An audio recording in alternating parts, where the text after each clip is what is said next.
All right, and those are live images of the train leaving Syokimau station in Nairobi, headed to the coastal region for the maiden train trip after the lifting of travel restrictions within counties. And we know, and I've heard from Malika, that is, well, the first one with all the protocols being observed, strict adherence to those advisories given by the Ministry of Health. So there you go. Hopefully we'll be able to also catch on the other end what's happening, and as we get more information, we certainly will keep you posted. But for now, we'd like to cross over to Robin Toskin, who is at Honorable Musalia Mudavadi Foundation, and is going to be speaking to the Honorable Musalia Mudavadi Matters Sports. And I believe that, Robin, you are ready with Honorable Musalia Mudavadi. Over to you to just give us an update of what's happening there. Thank you very much, Michael Gitonga over there. And as you rightly pointed out, we are live from the Riverside Drive at the Musalia Mudavadi Center. And today we'll be talking to one of Kenya's leaders about his views on sports. And he is so passionate about football and also rugby. And so many questions have come through, people asking me to ask him what he thinks about the talent in Western Province, first of all, where he comes from, and again, nationally, what he thinks ails our sport. But we'll be talking to him also about AFC Leopards, a team that is so dear to him. The fact that AFC Leopards, over the years, since its inception, 1964, has had struggles. It has struggled, yet everyone says it's a big club. But then, whatever they have achieved on the ground does not match the size of the name. But of course, as we always do with Sports Chat, we also give you information about what is happening around the world.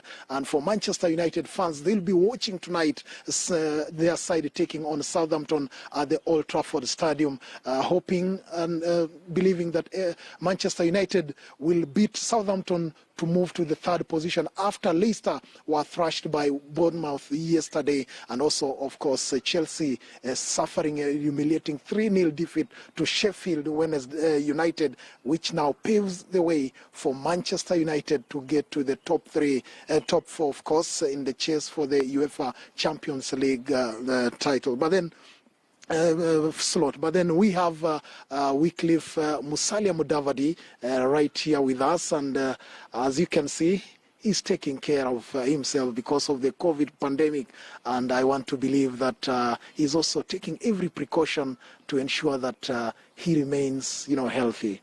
Karibu sana. Thank you. Yes. Of course, I must also take care of you. Yeah. But I'm happy to be with you, Tuscan, and I'll be glad to share my comments on sports. I'm a lover of sports.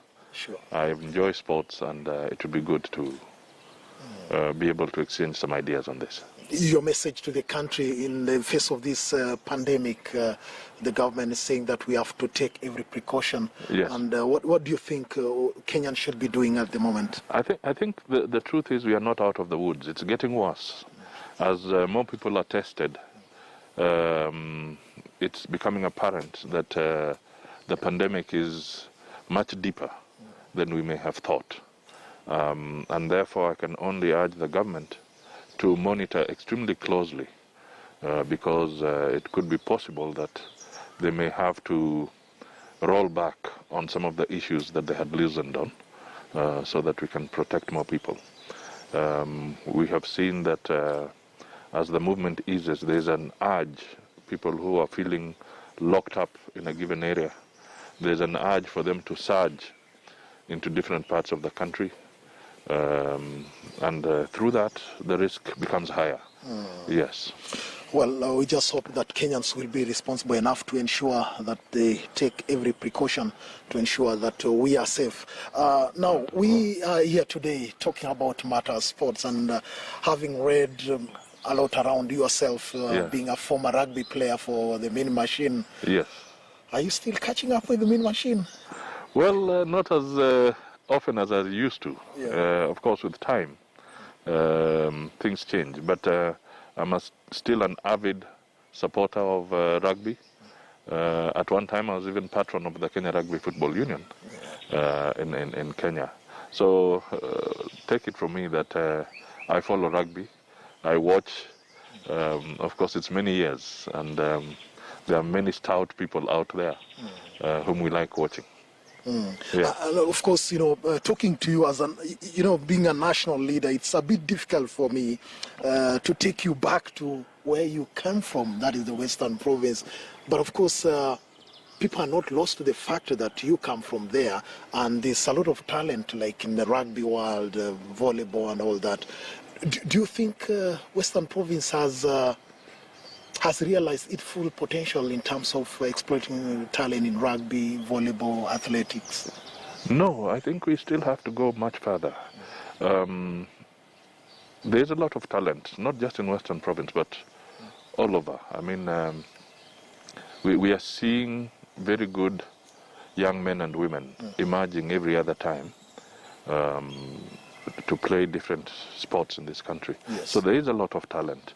And all I can say is that we now need to incentivize them even more than we have done before. Exactly. I think sports is first a talent, but we must find a way of making sports an investment venture, so that as the young people participate in the sports, can it be transformed seriously into an income generating activity, Exactly. into an investment, so that even as one's talent wanes, because one thing about sports is it has a certain shelf life. Yes. You are very good within a certain age bracket, and up to a certain point you have to give way. But we need to find ways of having programs where these young men and women can also be part of a futuristic approach, so that if they were good between this year and that year, how can they be advised? What kind of investment skills are we putting into them? Exactly. So that as they give way, because nature is taking its toll, the resources that they have earned or they earn over that period can then be put to good use, and it can become a sustainable investment venture for them. Yes. Yeah, that is I think what we need to encourage. And especially, looking at you, you are, of course, because of your stature in this country, you are president in waiting, of course. Yes. And would you think of, having governors, come up with the policies that would enable this talent, come through and make sure that they invest in it at the county level? Yes. Yes, it would be. It would be important. The whole issue of sports and investment in sports is something that we have not taken seriously before. Yes. And on this, I must also say that even during my time, because it was not seen as a priority when we were serving in government, the same way it should be now, the level of commitment may not have been as it should have been. Yes. But that is not a permanent situation. We can change that. And if what I have seen, for instance, Madam Amina, she's been quite constructive in the views that she's been putting on the table, and even proposing possible adjustments to the laws around sports. If we can work well and be able to then cascade some of these adjustments and policy changes all the way to the county government level, we will be able to start thinking positively. For instance, we need to ask ourselves, what is the tax regime around the sporting fraternity? The taxes as currently structured, and when it comes to sports, are they taxes that can encourage growth of the sporting fraternity, or are we stifling them? So these are issues that can be looked at very, very carefully, so that we can have a tax regime that is more friendly to sports people, young men and women, so that they can be encouraged to look at that as a serious investment section. Actually, when you've just mentioned Ambassador Amina Mohammed, and Yes. so many people feel that she came into a field that she didn't have the experience, but so far she's done well. Yes. There's a lot she has to tackle, especially the politics within sports federations. Yet she also needs to sit down and lead the way in terms of putting in place policy, like about now the tax regime, as you talk about. But this is a ministry that has the culture and heritage, and also sports, and all these are very important, departments. Would you, if you had the powers, if you are the president today, maybe separate this and have sports as a sports docket on itself? You see, the rationalizing government and ministries, remember we have a limitation of cabinet slots. You have up to 22 slots. That's about as far as you can go.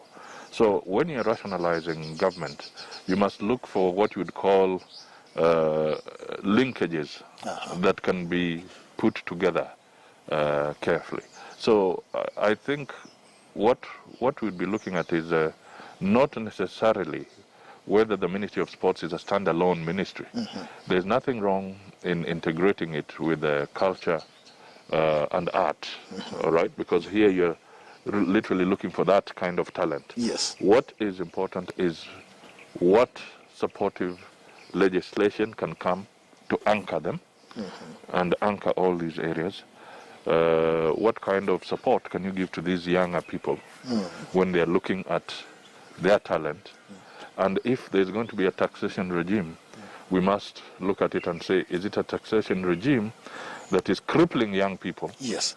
Or is it a taxation regime that is allowing them to be able to thrive and do their business? Also, they need protection. Yes.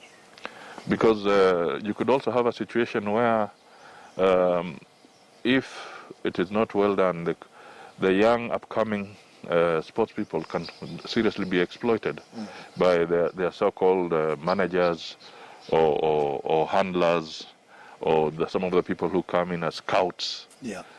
We have seen some very crafty fellows who get in, and before the young man or woman knows what has happened, they have been made to sign into a very complicated contractual arrangement, and all their sweat is then actually feeding somebody else as opposed to them. So these are issues that we could look at. For instance, even you could have a special legal team set up by the government or supported by the government, which can then help young people to enter into contracts. And those lawyers can be trained to make sure that they're safeguarding the interests of the Kenyan sports people or talented people. Yes, if you are joining us, we are live at the Musalia Mudavadi Center here at the Riverside Drive, and we are talking about sports chat. We're tapping into the knowledge and the experience of Musalia Mudavadi, the Amani National Congress leader. And we are going to take a short break, and when we come back, we continue with the conversation. We look at the infrastructure, what he has to say about infrastructure.